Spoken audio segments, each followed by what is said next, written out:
that can be made by cutting out squares from the corners of a 9 by 12 inch rectangular sheet of cardboard and then folding up the sides. So I'm going to draw a rectangle with the corners cut out, basically. Okay, so let me make it skinnier.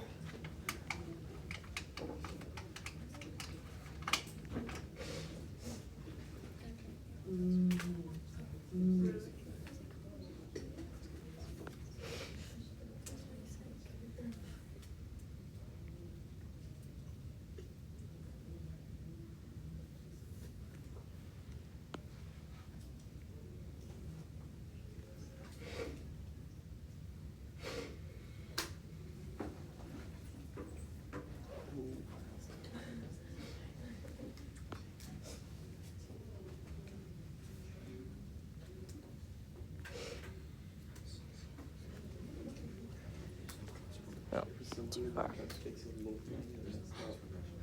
That's what keeps happening to me too. All right, close enough. All right. So there's this rectangular piece of cardboard, and they said they cut out the corners, right? So little squares on all the corners is what they said. Originally, this piece of cardboard was a 9 by 12 inch rectangle, okay? But then the corners were cut out. But did they tell us how big those squares were that were cut out?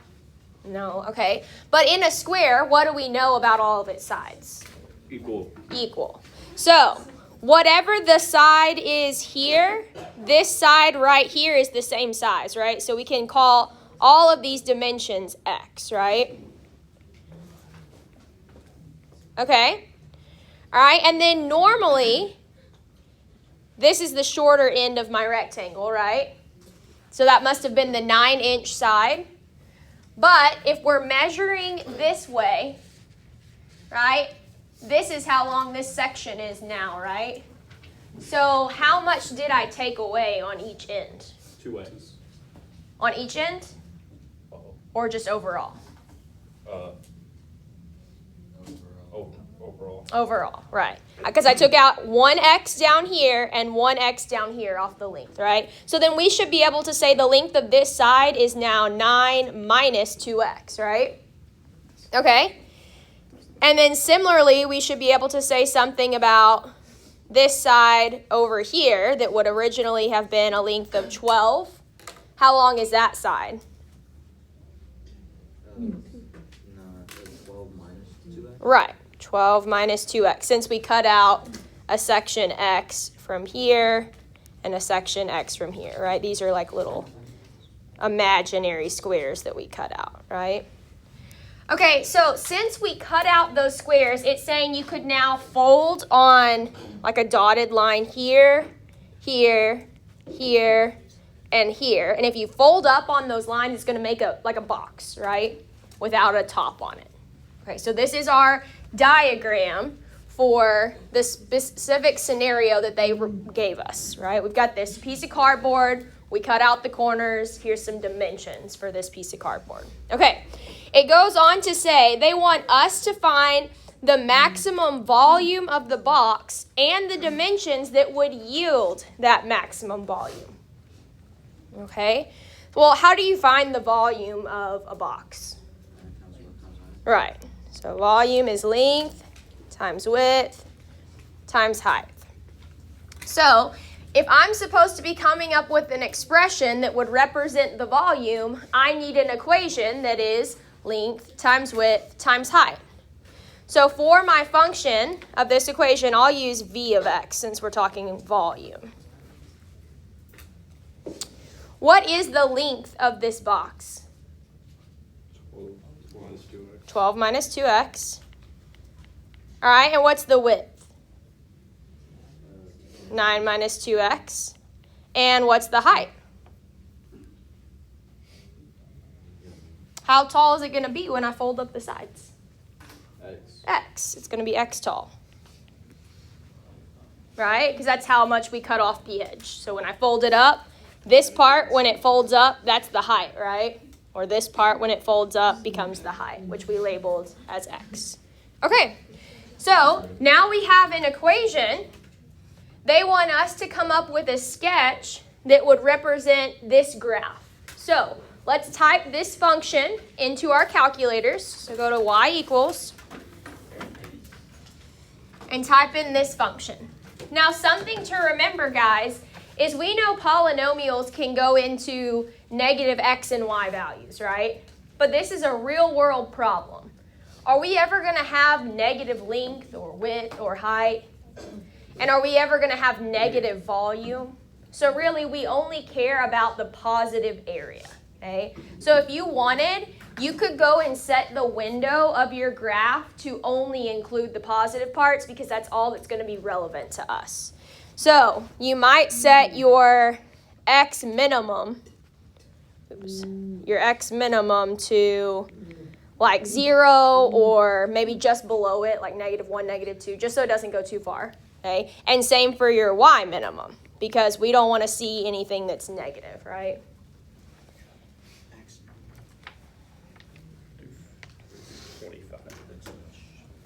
Now, for your x maximum and y maximum, that's going to vary depending on our scenario, right? How far over this graph goes or how far up it goes. Has anyone gotten this function typed in and graphed it? Okay, so you can see all the way over, but it looks like we can't see the top, right? Oh, yeah. Okay, so let's change that window. What could we maybe change our window to so we can see everything we need to see? 100. Okay, so we're going to change our y maximum to 100. And remember, we don't ever need to go past where our x values go negative, right? So really, it looks like, according to his, maybe we don't need to go much further than like 6 would probably cover it. Okay, so he said we're going to change our maximum to 100. And then maybe over here, we change it to 6. So 20, 40, 60, 80, 100, and 1, 2, 3, 4, 5, 6. Okay, so in this window, what does our graph look like? What do we see? Yeah, kind of like an arch shape, kind of slanted a little bit maybe. So it starts at 0, 0 because we didn't care about anything before then, right? Okay, and then it goes up right to around maybe this space right about here. And then it starts to come down over this direction. All right? Okay. So they ask for the solution. Remember, the solution that they asked for is what is the maximum volume. And when that is the maximum volume, then what are the dimensions? Okay, well, where on the graph do you guys see us hitting the maximum volume? Yeah, right here at the top. So really, all I need to do is find that point, and that will tell me the maximum volume, right? Okay, is that point mimicking what looks like a maximum or a minimum? Maximum. So remember, this is in your calculator. You press second trace. We're looking for the maximum, so we choose, I believe that's 4. Okay, and then it says left bound, so you would move the flashing cursor like somewhere over here to the left of that point and press enter once. Then it says right bound, so you'd move it somewhere over here to the right, press enter again, and then it says guess. You press enter one more time.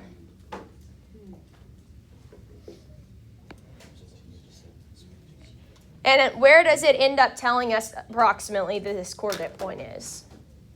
1.697, 81.87. 2, right?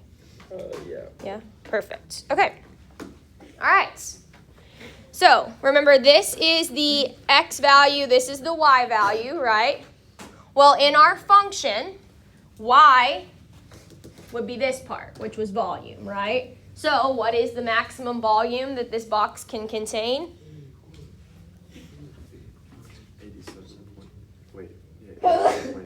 Right, so 81.872 inches cubed would be the maximum volume, right? In addition to that, they asked what would be the dimensions at that particular volume, right? Okay, well, the dimensions are these things, each one of those containing the variable x. So my dimensions should just be when I do what? When I plug in x. So when I plug x in here, the dimension is truly just 1.697, right? Okay, so 1.697 for the height, right? All right, and then what about if I plug it into 9 minus 2x? What is 9 minus 2x when I plug in 1.697? What do we get?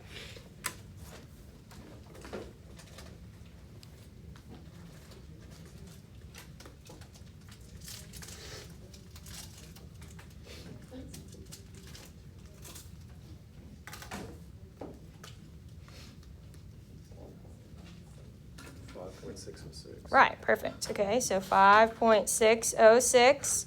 All right, and then I also would need to plug it into this one, right? 12 minus 2x, go plug in that x value. And what is that one?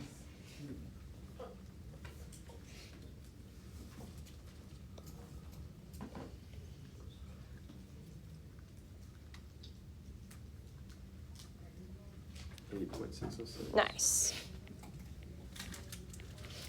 Kind of ran out of room there. Okay, perfect. All right, then the only other two things they ask us for are the domain and range of this picture. Again, we are aware that the graph continues past these points, but in a real world scenario, this is the only part that would matter, right? Okay, so my domain starts at where? At 0, at this point right here. Okay, so from 0 all the way till it gets to this point here, wherever that is, right? Okay, if you want to know where that point is, there's a couple ways you can find it in your calculator. I think the fastest way is to do an intersection, but in order to do the intersection, you would need to go back to y equals, and in y2, put 0. So put 0 in y2. And then press second trace 5, the one that says intersect. And then you just have to press enter 3 times, and it should find where they intersect for you. Where does it say? 4.5. Okay, awesome. Okay, and then for my range, we already know those values. What's the lowest point for y on this graph? 0. And it goes all the way up to that maximum volume we found, which was, right. Perfect. Okay? All right, let's do another scenario. So this next one says that we have a package that may be sent by mail only if the sum of its height and the perimeter of the base is not more than 72 inches. Find the dimensions of the box of the maximum volume that can be sent if the base of the box is a rectangle with length equal to 2 times its width. Okay, so I'm going to draw a diagram of some rectangular prism-like package.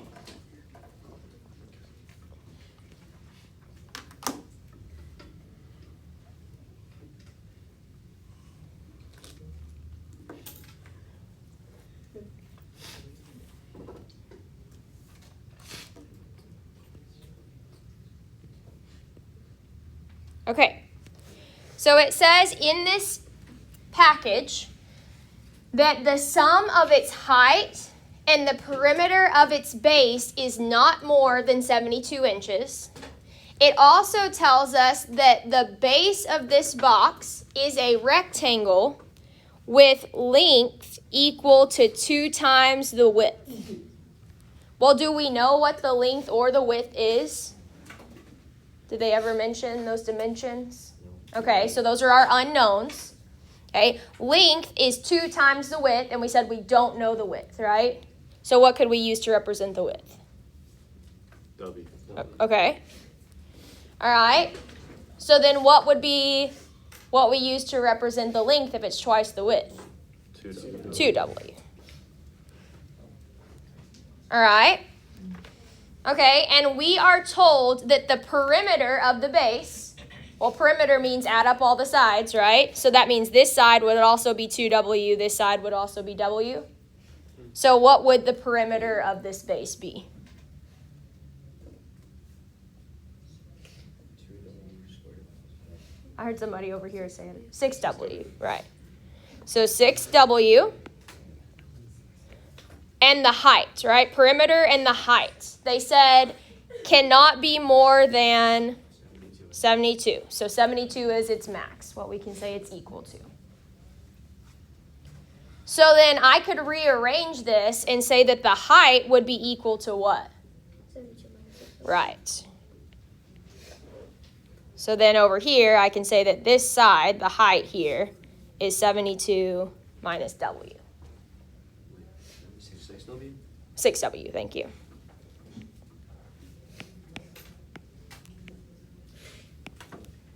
Okay. So now that I have something to use for the length, something to use for the width, and something to use for the height, we again can create a volume formula. So if we're using W, I'll put V of W here. So length times width times height, we'd have like W times 2W times 72 minus 6W, right? Okay, so let's go put that equation in our calculator. And again, we will only want to see the positive parts, right? Because volume can't be negative, dimensions can't be negative.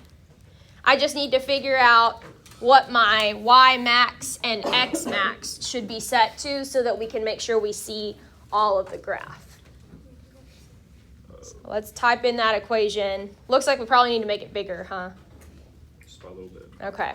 So what are we thinking for maximums? What might work?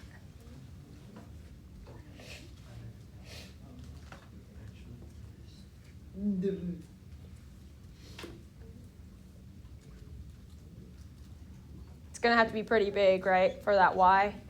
Maybe like, what, 4,000-ish? Will 4,000 cover it? I was gonna say 1,000. Yeah, 4,000 covered. Okay. All right, let's do 4,000. I think my X is still the same as last time. 15. 4,015. Okay. And what about on the x-axis? We needed to make it a little bigger too, right? It only covers about half if we left it at 6, so maybe around 12-ish? 15? Okay.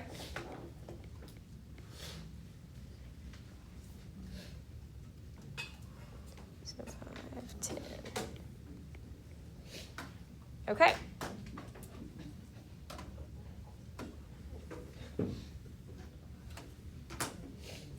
All right, so if I was to draw a sketch, I think it looks something like this. Something in there. Okay. All right, so it does ask for the solution, and what they asked us for were the dimensions. Well, remember, to find the dimensions, I would first need to find this spot up here, right? That's where we find where we get our maximum volume and therefore the dimensions for the maximum volume. So remember, to find that spot up there, it's going to be second trace 4. It asks for a left bound, so move it to the left and press enter. It asks for a right bound, move it to the right and press enter. And then it says guess, so you'll press enter one more time. And approximately where does it say this point is? 3,072. Okay, and what was the x value? 8 point. It's 8. Okay, 8, 3,072. Okay, perfect. All right. So in this particular question, guys, it just said find the dimensions of the box that give the maximum volume. They didn't actually ask us what the maximum volume was. So when it asks for the solution, I'm only going to give the dimensions. And how do we find the dimensions again? plug in, right? So this is the value X or W, so I would go plug it in for all those W's, right? Well, if I plug it in for W, it's just, right? So we'd have 8 inches by, if I plug it into 2W, it would be 16, And then if I plug it into 72 minus 6W,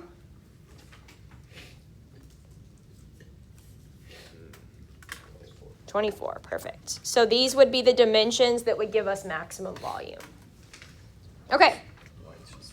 Now for the domain. Well, of course, we know that the smallest x value is where we started, right, at 0.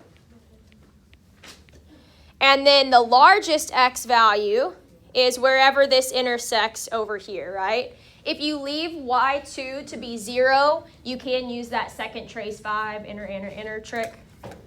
Otherwise, you have to do a whole left bound, right bound type thing, which I think just putting in the 0 in y2 makes it a little easier.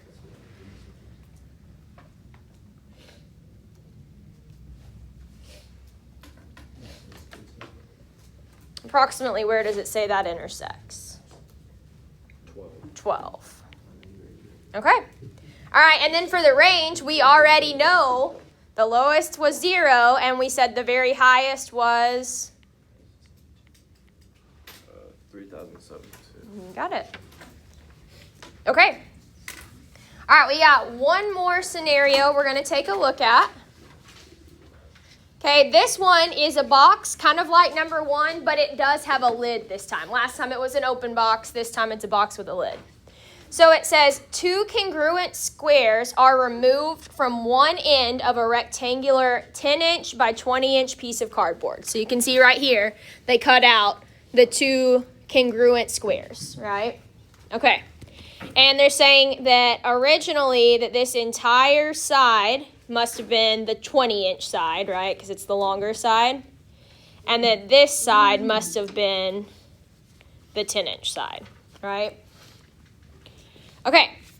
And then it says on the other end, they removed 2 congruent rectangles. So that must have been this piece and this piece, right? Okay. And then they're going to fold it here, here, here, here, and here so that it ends up as a box with a lid. So really, they're using that whole piece of cardboard, but kind of almost folding it sort of like in half, right? So that it makes a top and a bottom. They would fold it right here on this like sort of line, I guess,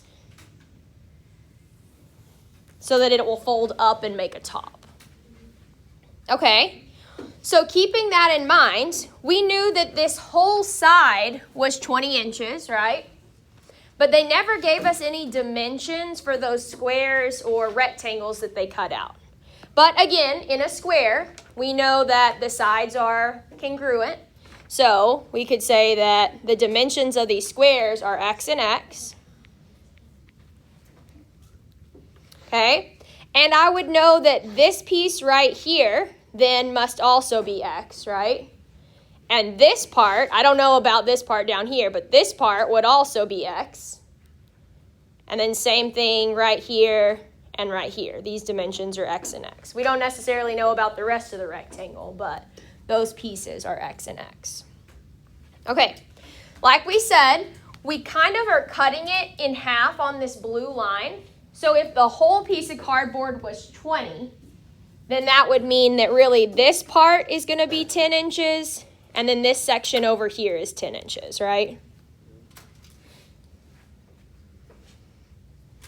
Okay, so we're going to say that this part over here is our lid, and this part is going to be the base of the box, okay? So let's ignore the lid for now. So everything on this side of my blue line where that says lid, we're ignoring that part for now.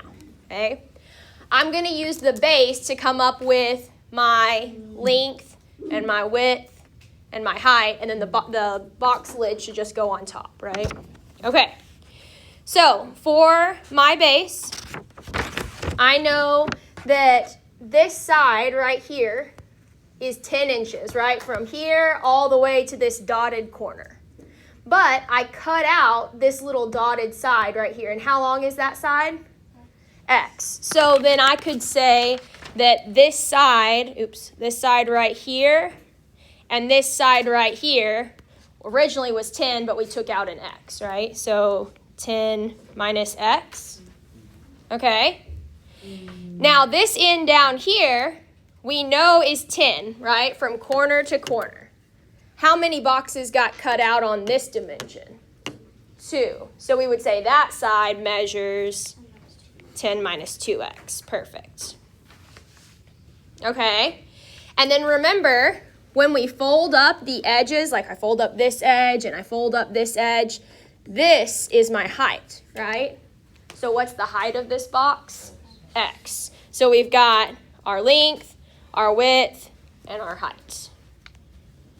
Okay, so our equation for volume would just be in whatever order you want to put them. 10 minus x, 10 minus 2x, and x. And then we find the information the same way we've been doing it. So I need to put that equation into y equals in our calculator so I can come up with a sketch. We probably can make the window a little bit smaller on this one because our dimensions aren't quite as big.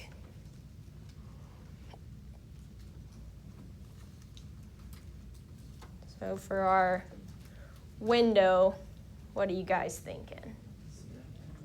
0 and 100? Okay. So this is 100 up here. So 20, 40, 60, 80. Perfect. Okay. All right, and then for our x maximum, how far over do we need to go to see the whole thing? I kept 15 at work.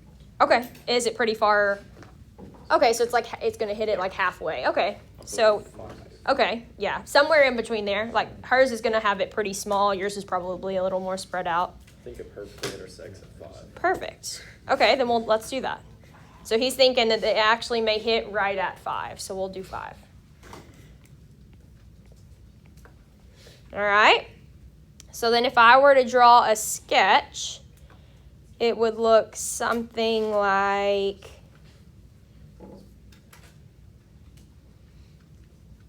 this maybe. Oops.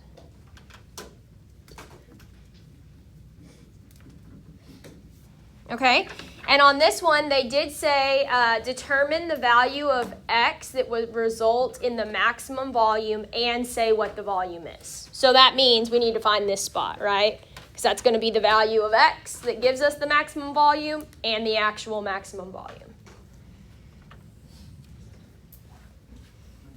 So where do we get this coordinate point's location to be? 2.1 at 96.2. Good.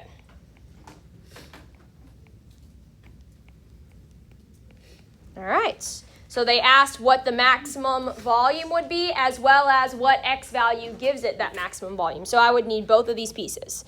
So I'd say that the x value is 2.113 and that the maximum volume is 96.225. All right. All right, then for our domain, Mason said he's pretty sure that it intersects right at 5. Did anybody verify that? Yeah? Okay. And then for our range, we would go from 0 to that maximum volume of 96.225. All right.